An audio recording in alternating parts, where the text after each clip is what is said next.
Tuberose global में आपको स्वागत करता हूँ। आज एक्सपोर्ट के बारे में बात करेंगे। कॉर्न एक्सपोर्ट के बारे में बात करेंगे। स्वीट कॉर्न, कॉर्न और मेज एक्सपोर्ट के बारे में बात करेंगे। तो इंडिया जो है 8th लार्जेस्ट कंट्री है जो कॉर्न, स्वीट कॉर्न और मेज को प्रोडक्शन करके एक्सपोर्ट करता है। तो स्वीट कॉर्न हिंदी में कहा जाता है, इसको मकई कहा जाता है, मकई और भुट्टा कहा जाता है, और इंग्लिश में कॉर्न और स्वीट कॉर्न और मेज। तो ये प्रोडक्ट जो है इंडिया भी ज़्यादा से ज़्यादा इसको प्रोडक्शन करता है और एक्सपोर्ट करता है। वर्ल्ड में 10 कंट्री जो ज़्यादा से ज़्यादा ये कॉर्न को प्रोडक्शन करके एक्सपोर्ट करते हैं, वो कंट्रीज़ में नंबर 1, 2, 3 में आता है अमेरिका, ब्राज़ील एंड अर्जेंटीना। ये 3 कंट्री है जो ज़्यादा से ज़्यादा कॉर्न को प्रोडक्शन करके एक्सपोर्ट करते हैं। कभी अर्जेंटीना फर्स्ट आता है, कभी अमेरिका फर्स्ट आता है, कभी ब्राज़ील फर्स्ट आता है, कभी अर्जेंटीना सेकंड आता है। ऐसे जो 3 कंट्री है American country, United states of America, Argentina and Brazil, ये 3 कंट्री दुनिया में ज़्यादा से ज़्यादा कॉर्न को उत्पादन करते हैं, स्वीट कॉर्न को प्रोडक्शन करते हैं और ग्लोबली एक्सपोर्ट करते हैं। और ज़्यादा से ज़्यादा इंपोर्ट करने वाला कंट्री है आपका यूरोपियन यूनियन कंट्री है, और चाइना है, साउथ कोरिया है, जापान है, ये सब कंट्री, वियतनाम है। तो ज़्यादा से ज़्यादा इंपोर्ट करने वाला कंट्री है। जो स्वीट कॉर्न और मेज यूरोपियन कंट्री में भी ग्रो होता है, लेकिन ये सफिशिएंट नहीं होता है। उनका जो खुद का ह्यूमन एंड एनिमल फीड के लिए यूज होता है। स्वीट कॉर्न और मेज ज़्यादा करके जो एनिमल फीड्स के लिए, एनिमल्स का खाने के लिए यूज होता है, और ह्यूमन का, इंसान का खाने के लिए भी यूज होता है। बहुत सारे टाइप्स का खाना में यूज होता है मेज, ऑल्सो एनिमल फीड्स में यूज होता है। तो एक साउथ ईस्ट एशिया में कंट्री है वियतनाम, जो छोटा सा देश है लेकिन ज़्यादा से ज़्यादा एक्सपोर्ट करने वाला कंट्री है। वियतनाम ज़्यादा से ज़्यादा इंपोर्ट करता है, मेज को इंपोर्ट करता है, और उसको varieties of food product, animal feeds बनाकर दुनिया भर को एक्सपोर्ट करता है। 2023 में इंडिया $932 मिलियन का एक्सपोर्ट किया था स्वीट कॉर्न और मेज को एक्सपोर्ट किया था। इंडिया का नंबर है 8th largest country in the world जो एक्सपोर्ट करता है, मेज एक्सपोर्ट करता है। और इंडिया से ज़्यादा मेज इंपोर्ट करने वाला कंट्री है वियतनाम है, बांग्लादेश है, मलेशिया है, म्यांमार, नेपाल, ये सब कंट्री है जो इंडिया से इंपोर्ट करता है। चाइना भी इंपोर्ट करता है। तो अगर आपको मेज एक्सपोर्ट करना है तो आपको टारगेट करना है, चाइना को टारगेट करना है। South Korea, China, Vietnam, Malaysia, Japan, ये जो कंट्री है ज़्यादा से ज़्यादा इंडिया से इंपोर्ट करने वाला कंट्री है। और रशिया को भी एक्सपोर्ट कर सकता है। रशिया में स्वीट कॉर्न और मेज प्रोडक्शन भी होता है, लेकिन उनको कम पड़ता है। इसीलिए पहले Russia, Hungary, Romania, Ukraine and Poland जैसा कंट्री से इंपोर्ट करता था, मेज इंपोर्ट करता था। 2 साल से रशिया का, यूक्रेन का वार के वजह से रशिया कुछ भी इंपोर्ट नहीं कर पा रहा है, और रशिया इंपोर्ट करना चाहता है, मेज इंपोर्ट करना चाहता है। तो अगर आप एक्सपोर्ट करना चाहते हो, मेज एक्सपोर्ट करना चाहते हो, तो जो कंट्री आगे मैं आपको लिस्ट करके बता रहा हूँ, कौन से कंट्री को आप एक्सपोर्ट कर सकते हो, कौन से कंट्री एक्सपोर्ट करते हैं, उसके ऊपर मैं डिटेल्स में बताता हूँ। तो इंडिया जो ज़्यादा से ज़्यादा एक्सपोर्ट करने वाला कंट्री है, उनका नेबरिंग कंट्री है, नेपाल है, बांग्लादेश है, देन आपका आ गया वियतनाम है, म्यांमार है। मैं आपको लिस्ट में दिखा रहा हूँ, देख लीजिए। तो बांग्लादेश को इंडिया 2023 में $355 मिलियन का एक्सपोर्ट किया था, मेज एक्सपोर्ट किया था। उसके बाद वियतनाम सेकेंड नंबर में $310 मिलियन का एक्सपोर्ट किया था। नेपाल को इंडिया एक्सपोर्ट किया $139 मिलियन का मेज एक्सपोर्ट किया। मलेशिया को $70.4 मिलियन का एक्सपोर्ट किया, और म्यांमार को $11.4 मिलियन का एक्सपोर्ट किया, मेज एक्सपोर्ट किया। तो आपको जो मैं लिस्ट दिखा दिया, तो इसका जो 2023 का डाटा है, इंडिया इन कंट्रीज़ को एक्सपोर्ट किया, क्योंकि ये फ्रेंडली कंट्री है और ज़्यादा से ज़्यादा इंपोर्ट करने वाला कंट्री है। और 2024 में ज़्यादा से ज़्यादा मेज इंपोर्ट करने वाला कंट्री है वियतनाम। तो वियतनाम को आप टारगेट कर लीजिए और चाइना को टारगेट कर लीजिए। चाइना और वियतनाम मेज को दुनिया भर से इंपोर्ट करते हैं, और उसको तरह तरह के एनिमल फीड्स, ह्यूमन का, इंसान का जो खाना होता है, जैसा कि सूप के लिए यूज होता है, और आपका जो ये ब्रेड के लिए यूज होता है। तो बहुत सारे प्रोडक्ट का ये लोग बनाते हैं, स्वीट कॉर्न और मेज का प्रोडक्ट बनाकर दुनिया वर्ल्ड वाइड एक्सपोर्ट करते हैं। कौन करता है? ये चाइना एंड वियतनाम एक्सपोर्ट करते हैं और इंपोर्ट भी करते हैं। China and Vietnam India, Argentina, America, Brazil से इंपोर्ट करते हैं। स्वीट कॉर्न को इंपोर्ट करके उसको वेराइटीज ऑफ प्रोडक्ट बनाकर उसको ग्लोबली एक्सपोर्ट करते हैं। अभी रशिया भी इंपोर्ट करना चाहता है, मैज इंपोर्ट करना चाहते हैं। अगर आप रशिया को टारगेट कर सकते हो तो रशिया को आप टारगेट कर सकते हो। तो आइए मैं आपको लिस्ट करके बता रहा हूँ दुनिया में कितने सारे कंट्री है जो ज़्यादा से ज़्यादा इंपोर्ट करने वाला कंट्री है और ज़्यादा से ज़्यादा एक्सपोर्ट करने वाला कंट्री है, और लिस्ट करके आपको बता रहा हूँ।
डिटेल्स में आपको बता दिया कौन एक्सपोर्ट करने के लिए कौन से कंट्री एक्सपोर्ट करते हैं, कौन से कंट्री इंपोर्ट करते हैं। इंडिया में कौन से स्टेट से आपको ये कॉर्न और स्वीट कॉर्न मैज मिलेगा।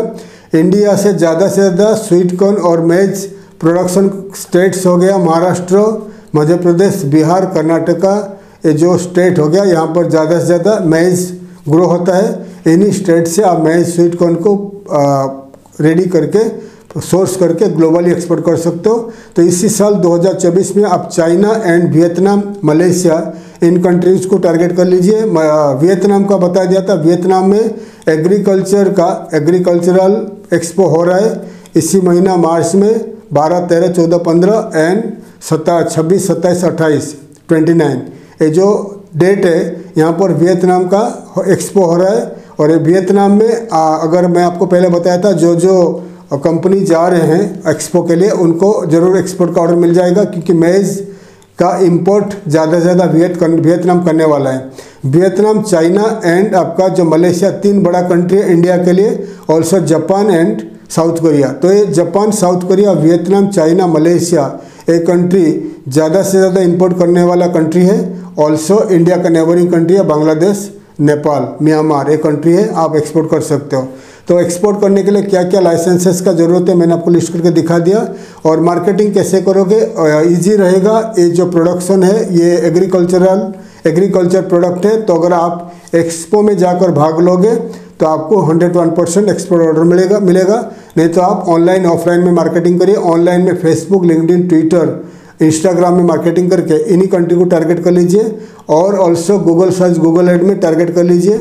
उसके बाद अगर आप खुद विजिट कर सकते हो, आप Nepal, Myanmar, Bangladesh, Vietnam, China, south Korea जो कंट्री को आप खुद जाकर ट्रैवल कर सकते हो, या आपका मार्केटिंग स्टाफ को भेजकर मार्केटिंग करोगे तो आपको मैज का एक्सपोर्ट ऑर्डर मिलेगा इन्हीं कंट्री से।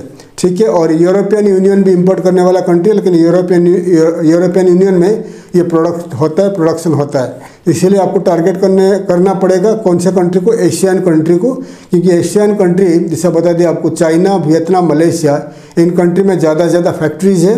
और इन कंट्रीज इंपोर्ट करके दुनिया भर से मैज इंपोर्ट करके उसको वैरायटीज ऑफ प्रोडक्ट बनाते हैं। एनिमल फीड्स के लिए पशु का खाना बनाते हैं, इंसान का खाना बनाते हैं, वैरायटीज ऑफ प्रोडक्ट बनाकर वर्ल्ड वाइड एक्सपोर्ट करते हैं।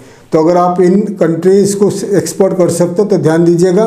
Also India 8th largest country है जो प्रोडक्शन करता है, एक्सपोर्ट करता है, मैज को एक्सपोर्ट करता है। अगर आप इंडिया में एक कॉर्न का अलग अलग वेराइटीज ऑफ प्रोडक्ट बनाकर एक्सपोर्ट करोगे तो आपको अच्छा पैसा मिलेगा और अच्छा आप प्रॉफिट बना सकते हो इंडिया के अंदर। अगर इंडिया के अंदर आपको खुद का फैक्ट्री आप इन्वेस्ट करोगे, फैक्ट्री में इन्वेस्ट करके आप अलग अलग टाइप का कॉर्न का, मैज का प्रोडक्ट बनाकर ग्लोबली एक्सपोर्ट करोगे तो इसमें आपको ज़्यादा फायदा मिलेगा। तो इन्वेस्टमेंट इन मैज के ऊपर फैक्ट्री कैसे डालोगे, कैसे आप इन्वेस्टमेंट करोगे, किस किस टाइप का प्रोडक्ट बनाओगे, उसके ऊपर मैं और एक वीडियोस लाने वाला हूँ। तो आप हमारा वीडियोस देखते रहिए। मैं इसके ऊपर बता दिया, वियतनाम को टारगेट करिए, चाइना को टारगेट करिए, मलेशिया को टारगेट करिए। 3 कंट्री को टारगेट करोगे तो आप ज़्यादा से ज़्यादा मेज को एक्सपोर्ट कर सकते हो। तो आपको मैं बता दिया, मैं Vietnam, China, Malaysia 3 country to America, Argentina and Brazil काफ़ी डिस्टेंस है, काफ़ी हज़ारों किलोमीटर डिस्टेंस है, फिर भी ये लोग एक कंट्रीज ब्राज़ील, अमेरिका, अर्जेंटीना से इंपोर्ट करते हैं, क्योंकि उनको वैराइटीज ऑफ प्रोडक्ट बनाकर एक्सपोर्ट करना है। इसलिए आपको India to Vietnam, India to China, Malaysia, South Korea, Japan, ये सब कंट्री को टारगेट करिए। इंडिया का नेबरिंग कंट्री हो गया म्यांमार, नेपाल एंड बांग्लादेश को टारगेट करके इंडिया से ज़्यादा मेज या स्वीट कॉर्न को आप एक्सपोर्ट कर सकते हो। थैंक यू, धन्यवाद, जय हिंद।